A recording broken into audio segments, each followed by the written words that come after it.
வணக்கம். இந்திய வானிலை ஆய்வுத்துறை வெளியிட்டிருக்கக்கூடிய வானிலை ஆய்வறிக்கை 2025 ஏப்ரல் 21 திங்கட்கிழமை மதியம் 12:45 வெளியிட்ட வானிலை ஆய்வறிக்கை. தமிழகம், புதுச்சேரி மற்றும் காரைக்கால் பகுதிகளுக்கான தினசரி வானிலை ஆய்வறிக்கை.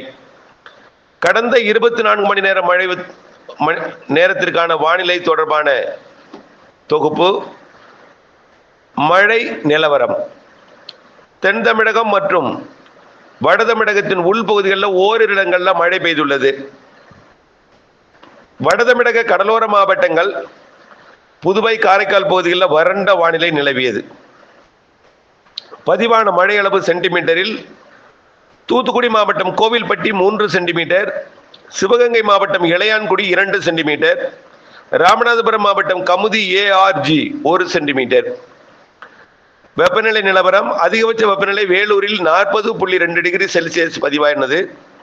குறைந்தபட்ச வெப்பநிலை சமவெளி பகுதிகளில் கரூர் பரமத்தில் 23 டிகிரி செல்சியஸ் பதிவாயிருக்கு. குறைந்தபட்ச வெப்பநிலை கரூர் பரமத்தில் 23 டிகிரி, அதிகபட்ச வெப்பநிலை வேலூரில் 40.2 டிகிரி செல்சியஸ். கடந்த 24 மணி நேரத்தில் தமிழகத்தில் அதிகபட்ச வெப்பநிலை ஓரிரு இடங்களில் 1 முதல் 2 டிகிரி செல்சியஸ் உயர்ந்துள்ளது. ஏனைய தமிழக, புதுச்சேரி மற்றும் காரைக்கால் பகுதிகளில் அதிகபட்ச வெப்பநிலையில் பொதுவாக பெரிய மாற்றம் ஏதும் இல்லை. தமிழகத்தில் இது இந்திய வானிலை ஆய்வு நிறுவனம் வெளியிட்டிருக்கூடிய அறிக்கையை படித்துக் கொண்டிருக்கிறேன். தமிழகத்தில் ஒரு சில இடங்களில் அதிகபட்ச வெப்பநிலை 2 டிகிரி செல்சியஸ் இயல்பை விட அதிகமாக இருந்தது. ஏனைய தமிழக, புதுச்சேரி, காரைக்கால் பகுதிகளில் அதிகபட்ச வெப்பநிலை பொதுவாக இயல்பை ஒட்டி இருந்தது. தமிழக உள் மாவட்டங்களில் சமவெளி பகுதிகளில் 37 - 40 டிகிரி செல்சியஸ் வரையும், தென் தமிழக கடலோர பகுதிகளில் 34 - 36 டிகிரி செல்சியஸ் வெப்பநிலையும், வட தமிழக கடலோர பகுதி, புதுச்சேரி மற்றும் காரைக்கால் பகுதியில் 35 - 38 டிகிரி செல்சியஸ் வெப்பநிலையும், மலை பகுதிகளில் 21 - 28 டிகிரி செல்சியஸ் வெப்பமும் பதிவாகியிருந்தது. அப்போ எங்கே அதிகம் பதிவாகிருக்குன்னா தமிழக உள் மாவட்டத்தின் சமவெளி பகுதிகளில் 40 வரைக்கும் பதிவாகியிருப்பதாக தெரிவிக்கப்பட்டிருக்கிறது. பாக்கி எல்லாமே 100 டிகிரிக்கு கீழே தான். தமிழக உள் மாவட்ட சமவெளி பகுதிகளில் 37 - 40 டிகிரி. அடுத்தபடியா 24 மணி நேர வெப்பநிலை மாறுதல்ல அதிகபட்ச வெப்பநிலை எப்படி இருந்துச்சுன்னு பார்த்தீங்கன்னா, கணிசமாக அதிகரித்திருந்த மாவட்டம் வந்து நீலகிரி மாவட்டம். 2 டிகிரி செல்சியஸ் முதல் 4 டிகிரி செல்சியஸ் வரைக்கும் நீலகிரி மாவட்டத்தில் வெப்பநிலை உயர்ந்திருந்துச்சு இயல்பை விட. ஏனைய மாவட்டங்களில் பெரிய மாற்றம் ஏதுமில்லை, இயல்பான அளவு இருந்தது என்று தெரிவிக்கப்பட்டிருக்கிறது.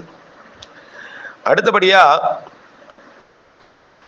அடுத்த 7 தினங்களுக்கான வானிலை முன்னறிவிப்பு மற்றும் எச்சரிக்கை. தென்னிந்திய பகுதிகளில் மேல் வளிமண்டல கீழடுக்கு பகுதிகளில் கிழக்கு மற்றும் மேற்கு திசை காற்று சந்திக்கும் பகுதி நிலவுகிறது.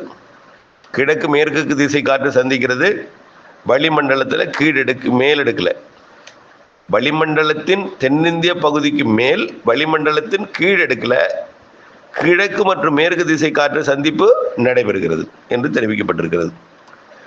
21ஆம் தேதி இன்றைக்கும் நாளைக்கும் 22ஆம் தேதியும் என்ன வானிலை நிலவுன்னு சொல்லியிருக்காங்கன்னா, தமிழகத்தில் ஓரிரு இடங்களில், புதுச்சேரி மற்றும் காரைக்கால் பகுதிகளிலும் இடி மின்னலுடன் கூடிய லேசான மிதமான மழை பெய்யக்கூடும்.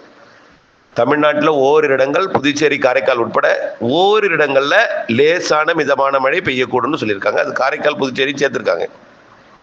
சரி, 23, 24, 25, 26, 27ஆம் தேதி வரைக்கும், 23 - 27ஆம் தேதி வரைக்கும் தமிழகத்தில் ஓரிரு இடங்களில் மற்றும் புதுச்சேரி, காரைக்கால் பகுதிகளிலையும் லேசான மிதமான மழை பெய்யக்கூடும். ஓரிரு இடங்களில் புதுச்சேரி, காரைக்காலையும் சேர்த்து, ஒட்டுமொத்த தமிழ்நாட்டையும் சேர்த்து ஓரிரு இடங்களில் லேசான மிதமான மழை பெய்யக்கூடும்னு சொல்லியிருக்காங்க. அப்போது 21ஆம் தேதியிலேருந்து 27ஆம் தேதியிலேருந்து 27ஆம் தேதி வரைக்கும் இதே வானிலை தான். தமிழ்நாடு, புதுச்சேரி, காரைக்காலில் ஓரிரு இடங்களில் லேசான மிதமான மழை பெய்யக்கூடும். இதுதான் வானிலை அறிக்கை. அடுத்தபடியாக அதிகபட்ச வெப்பநிலை பற்றிய முன்னறிவிப்பு. 21/4/2025 முதல் 25/4/2025 வரை தமிழகம், புதுச்சேரி, காரைக்கால் பகுதிகளில் அதிகபட்ச வெப்பநிலையில் பெரிய மாற்றத்திற்கான வாய்ப்பு குறைவு. அதிகபட்ச வெப்பநிலையில் பெரிய மாற்றம் இருக்காது அதிகபட்ச வெப்பநிலையில் என்று சொல்லப்படுகிறது. எனினும் ஓரிரு இடங்களில் சற்று உயரக்கூடும். இந்த வெப்பநிலை தொடரும் என்றும் ஓரிடங்களில் இதை விட சற்று கூடும் என்றும் தெரிவிக்கப்பட்டிருக்கிறது. அடுத்தது, இயல்பிலிருந்து அதிகபட்ச வெப்பநிலை வேறுபாடு எப்படி இருக்குன்னு சொல்லியிருக்காங்கன்னா, 21ஆம் தேதியிலிருந்து 25ஆம் தேதி வரைக்கும் தமிழக, புதுச்சேரி மற்றும் காரைக்கால் பகுதியில் ஒரு சில இடங்களில் அதிகபட்ச வெப்பநிலை 2லிருந்து 3 டிகிரி இயல்பை விட அதிகமாக இருக்கக்கூடும். 21லிருந்து 25ஆம் தேதி வரைக்கும் அதிகபட்ச வெப்பநிலை தமிழகம், புதுச்சேரி, காரைக்காலில் 2லிருந்து 3 டிகிரி இயல்பை விட அதிகமாக இருக்கக்கூடும் அப்படின்னு சொல்லியிருக்காங்க. 21லிருந்து 25ஆம் தேதி வரைக்கும் அதிகபட்ச வெப்பநிலையில் அதிகபட்ச வெப்பநிலையும் அதிகமாக இருக்கும், கொஞ்சம் ஈரப்பதமும் இருக்கும், குறைந்தபட்ச வெப்பநிலையும் ஒரு சில இடங்களில் இயல்பை விட கூடுதலாக இருக்கும். குறைந்தபட்ச வெப்பநிலைனா இரவு நேர வெப்பம் கொஞ்சம் கூடுதலாக இருக்கும் வழக்கத்தை விட. இதனால அசௌகரியம் ஏற்படும் அப்படின்னு சொல்லியிருக்காங்க.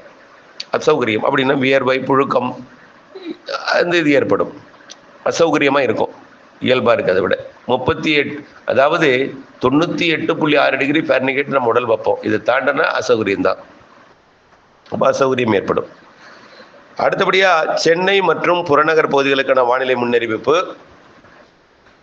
21ஆம் தேதி வான மேகமூட்டத்துடன் காணப்படும். அதிகபட்ச வெப்பநிலை 36-37 டிகிரி செல்சியஸை ஒட்டியும் குறைந்தபட்ச வெப்பநிலை 29லிருந்து 30 டிகிரி செல்சியஸை ஒட்டியும் இருக்கக்கூடும். மழை பற்றி எதுவும் சொல்லப்படல இல்லை. அடுத்தபடியாக நாளை 22ஆம் தேதி எப்படி இருக்குன்னா, வான மேகமூட்டத்துடன் காணப்படும். அதிகபட்ச வெப்பநிலை 36-37 டிகிரி செல்சியஸை ஒட்டியும் குறைந்தபட்ச வெப்பநிலை 29-30 டிகிரி செல்சியஸை ஒட்டியும் இருக்கக்கூடும். ஆக குறைந்தபட்ச வெப்பநிலை 29-30, அதிகபட்ச வெப்பநிலை 36-37. வான மேகமூட்டத்துடன் காணப்படும். சென்னைக்கு தான், வேற ஒன்றும் இல்லை. மீனவர்களுக்கான எச்சரிக்கை. தமிழக கடலோர பகுதிகளில் எந்தவித அச்சுறுத்தலான காற்று எதுவும் இல்லை. மீனவர்களுக்கான எச்சரிக்கை ஏதும் இல்லை. 25ஆம் தேதி வரைக்கும் ஏதும் இல்லை என்று தெரிவிக்கப்பட்டிருக்கிறது. அடுத்தபடியாக ஒட்டுமொத்த மழைப்பொழிவை பார்த்தீங்கன்னா, அதாவது மார்ச் 1லிருந்து ஏப்ரல் 21ஆம் தேதி வரைக்கும் பதிவான மழைப்பொழிவு தமிழ்நாட்டில் 99.2 மில்லிமீட்டர் மழை பெய்திருக்கிறது. 99.2 மில்லிமீட்டர். ஆனால் இந்த காலத்தில் பெய்ய வேண்டிய மழை 44.5 மில்லிமீட்டர். எவ்வளவு கூடுதலாக பெஞ்சிருக்குன்னா 123% சராசரிக்கு கூடுதலாக பொழிந்திருக்கிறது. அதாவது வழக்கத்தை விட 123% கூடுதல் மழைப்பொழிவு பொழிந்திருக்கு. 0, அதாவது சமமாக இருந்துச்சுன்னா அது பெய்ய வேண்டிய மழை 1ன்னா 1% கூடுதல், 123% கூடுதல். அதாவது பெய்ய வேண்டிய மழை விட 1 மடங்கு கூடுதலாகவும் இன்னொரு 1/4 மடங்கு கூடுதலாகவும் பெய்திருக்கு. 123% மழைப்பொழிவு சராசரிக்கு அதிகமாக பொழிந்திருக்கு அப்படின்னு தெரிவிக்கப்பட்டிருக்கு. ஓகே, இதுதான் இந்திய வானிலை ஆய்வு நிறுவனம் வெளியிட்டிருக்கக்கூடிய ஆய்வறிக்கை. நன்றி.